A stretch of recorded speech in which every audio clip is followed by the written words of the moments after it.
Of all the joys of boyhood, nothing can compare to having an adult chase you, provided it's an adult who has no chance in hell of catching you. When I was 11 years old or so, my friends and I made a sport of having mature adults, middle-aged men, chase us. This was primarily a winter sport. It was a team sport.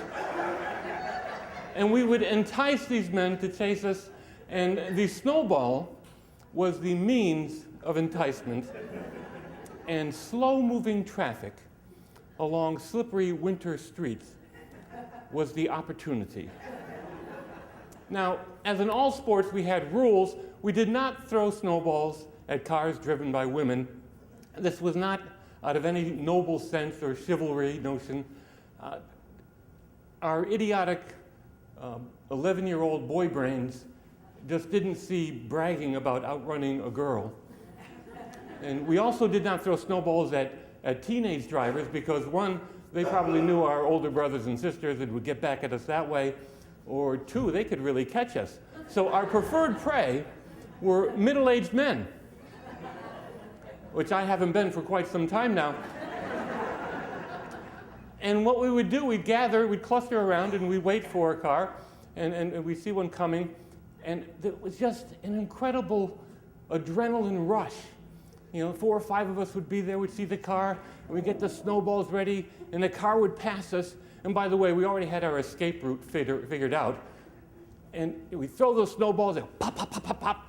And oh man, those brake lights would come on, the car would stop, the door would open, and we were gone. Now, I like to think some of those guys had no intention of pursuing us.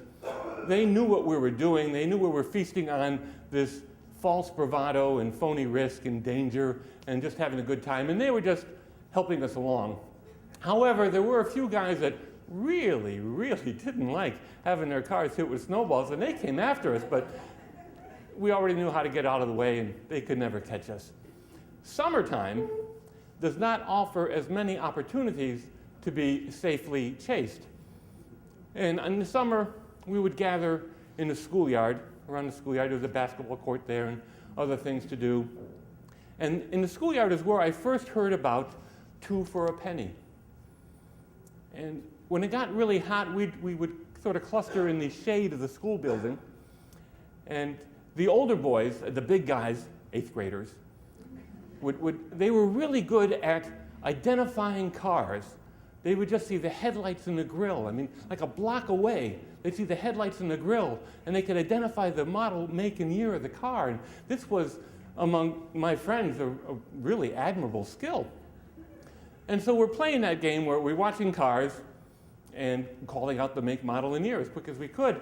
And one of the guys would say, "Oh man, look, turning onto Cherry Street over there, that is a 1958 Buick Century wagon." Yeah, you're right, it is. And look, here comes that black car over there. That is a 54 Mercury Monterey. God, that's a beast. It looks like a bathtub on wheels. And it really does. Look it up.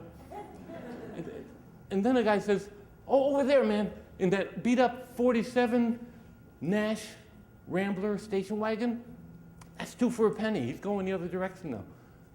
I said, "2 for a penny?" I said, yeah. He's a guy, he sells clothing door to door. And his back of his station wagon is full of socks and underwear and T-shirts. It's a real mess. Why do you call him 2 for a penny? Well, that's the thing, man. If you yell 2 for a penny, he goes ape and he will chase you if he hears you. Nice to know. Yeah, okay. What? Well, why? Why does he get mad? I don't know. I guess he doesn't like it. Okay.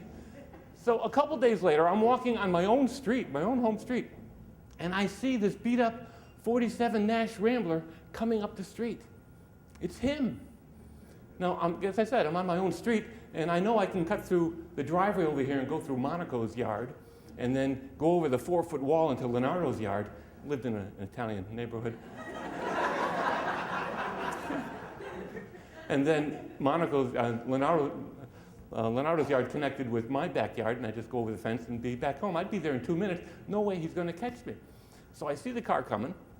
I let him pass me by 1 or 2 car lengths, and I haul back and I yell, "Hey, 2 for a penny!" And I start to run. Nothing. No lights. Doesn't even slow down.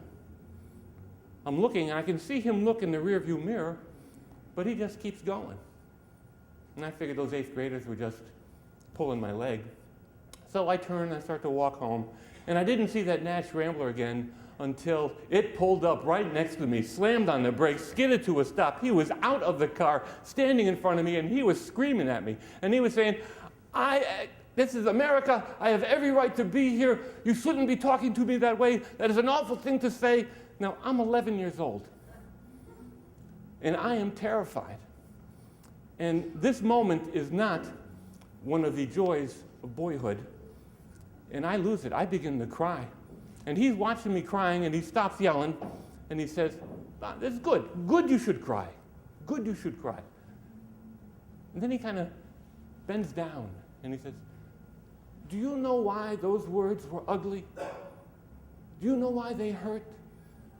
I said, the guys, the schoolyard, the big guys just said that if I yelled at you, chased me."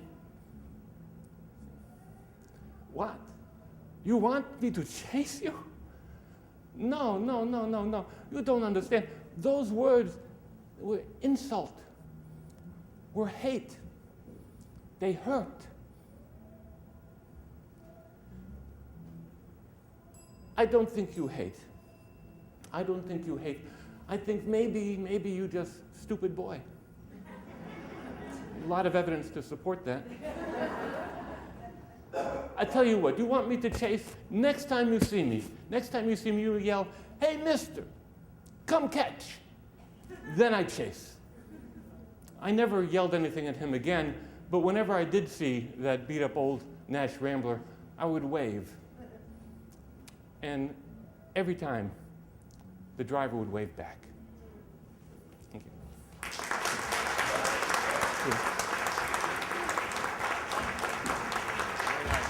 Thanks.